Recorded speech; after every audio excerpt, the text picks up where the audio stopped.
നമസ്കാരം.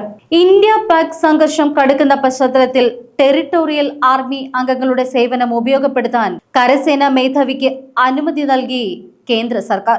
1948 territorial army നിയമത്തിലെ 33-ാം ചട്ടപ്രകാരമാണ് ഈ നടപടി. ഇതിന്റെ ഉത്തരവ് മെയ് 6-ന് പുറത്തിറങ്ങി. മോഹൻലാൽ, കപിൽ ദേവ്, മഹേന്ദ്ര സിംഗ് ധോണി തുടങ്ങിയവർ ലഫ്റ്റനന്റ് കേണൽമാരാണ്. ഒളിമ്പിക്സ് മെഡൽ ജേതാവായ അഭിനവ് ബിന്ദ്ര, രാജ് വർദ്ധൻ സിംഗ് റാത്തോഡും ടെറിട്ടോറിയൽ ആർമിയുടെ ഭാഗമാണ് എന്നാണ് റിപ്പോർട്ടുകൾ.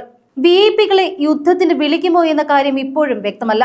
ബറ്റാലിയനുകളാണ് ടെറിട്ടോറിയൽ ആർമിക്കുള്ളത്. ഇതിൽ 14 ബറ്റാലിയനുകളിൽ നിന്ന് ആവശ്യമെങ്കിൽ എൻറോൾ ചെയ്തിട്ടുള്ള ഓഫീസർമാരെ വിനിയോഗിക്കാനാണ് അനുമതി. Southern, eastern, western, central, northern, south western, Andaman and Nicobar army training command എന്നിവിടങ്ങളിൽ നിന്നാകും ഉദ്യോഗസ്ഥരെ സേവനത്തിനായി വിളിക്കുക. മോഹൻലാൽ ടെറിട്ടോറിയൽ ആർമിയുടെ ഭാഗമാണ്. രാഷ്ട്രീയ നേതാക്കളായ സച്ചിൻ പൈലറ്റും അനുരാഗ് ഠാക്കൂറും ടെറിട്ടോറിയൽ ആർമിയിൽ അംഗമാണ്. അത്യാവശ്യ ഘട്ടങ്ങളിൽ രാജ്യത്തിന്റെ പ്രതിരോധത്തിന് ഇന്ത്യൻ പട്ടാളത്തെ സഹായിക്കുന്നതിനു വേണ്ടി പട്ടാള പരിശീലനം ലഭിച്ച പട്ടാളക്കാരല്ലാത്ത വ്യക്തികളുടെ സേനയാണ് ടെറിട്ടോറിയൽ ആർമി. ഇന്ത്യൻ സേനയുടെ സമാന്തര സേനയായി ഇതിനെ കണക്കാക്കാം. ടെറിട്ടോറിയൽ ആർമി ഒരു പ്രൊഫഷണൽ സേനയല്ല. ഇതിൽ ജോലി ചെയ്യുന്നവർ സ്ഥിരം സൈനിക സേവനം നടത്തുന്നവരുമല്ല. സൈനിക ക്യാമ്പിന് പുറത്ത് മറ്റ് ജോലിയിൽ ഏർപ്പെട്ടിട്ടുള്ളവരാണ് ടെറിട്ടോറിയൽ ആർമിയിലെ അംഗങ്ങൾ. യഥാർത്ഥത്തിൽ ടെറിട്ടോറിയൽ ആർമിയിൽ പ്രവേശനം ലഭിക്കണമെങ്കിൽ തന്നെ പ്രാഥമിക മാനദണ്ഡം മറ്റ് ജോലി ഉണ്ടായിരിക്കണമെന്നതാണ്. അതേസമയം ഇന്ന് രാവിലെ പ്രതിരോധ മന്ത്രി രാജ്നാഥ് സിംഗ് സേനാ മേധാവികളുടെ ഉന്നതതല യോഗം ഡൽഹിയിൽ വിളിച്ചു ചേർത്തിരുന്നു.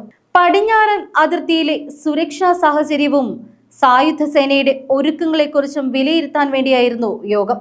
സംയുക്ത സേനാ മേധാവി അനിൽ ചൗഹാൻ, കരസേനാ മേധാവി ജനറൽ ഉപേന്ദ്ര ദ്വിവേദി, നാവികസേനാ മേധാവി അഡ്മിറൽ ദിനേശ് കെ ത്രിപാഠി, വ്യോമസേനാ മേധാവി air chief marshal AP Singh, പ്രതിരോധ സെക്രട്ടറി രാജേഷ് കുമാർ സിംഗും യോഗത്തിൽ പങ്കെടുത്തിരുന്നു.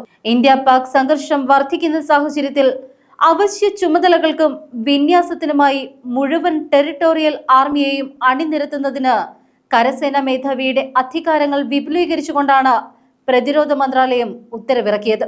1948 ടെറിട്ടോറിയൽ ആർമി നിയമങ്ങളിലെ റൂൾ 33 അനുസരിച്ച് പുറപ്പെടുവിച്ച വിജ്ഞാപന പ്രകാരം ടെറിട്ടോറിയൽ ആർമിയിലെ എല്ലാ ഉദ്യോഗസ്ഥരെയും എൻറോൾ ചെയ്ത ഉദ്യോഗസ്ഥരെയും ആവശ്യാനുസരണം ഗാർഡ് ഡ്യൂട്ടിക്കോ അല്ലെങ്കിൽ സാധാരണ സായുധ സേനയെ പിന്തുണയ്ക്കുന്നതിനോ വിളിക്കാൻ കരസേനാ മേധാവിയെ സർക്കാർ അധികാരപ്പെടുത്തിയിട്ടുണ്ട്.